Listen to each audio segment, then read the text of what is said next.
Une grande enquête sur les discriminations à l'embauche. Elle est précise et accablante. 1800 CV ont été envoyés. Conclusion, pour les immigrés, mais aussi les handicapés, la course à l'emploi reste pleine d'embûches. François-Julien Piednoir, Diane Richard.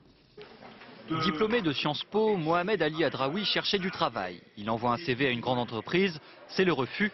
Mohamed a des doutes, il change de tactique. J'ai fait une chose que je ne fais jamais, j'ai changé le nom sur mon CV, j'ai mis Thierry Martin.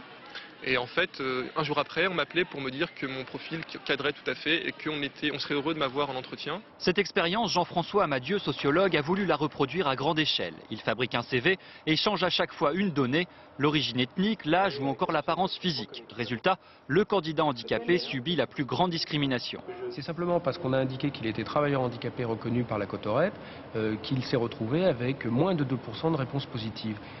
2% pour une personne handicapée, le candidat d'origine étrangère, lui, n'obtient que 14% de réponses. C'est 5 fois moins que le candidat au nom français.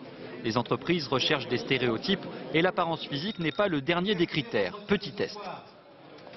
Pour le vérifier, on avait notre candidat de référence, apparence standard. Nous avons fabriqué par informatique un visage disgracieux. Le résultat, 2 fois moins de réponses positives. Et les petites annonces ne se privent pas d'utiliser des critères illégaux, comme celui de l'âge. Et de ce point de vue, si vous avez plus de 50 ans, vous avez 3 fois moins de chances de recevoir une réponse positive dans votre boîte aux lettres.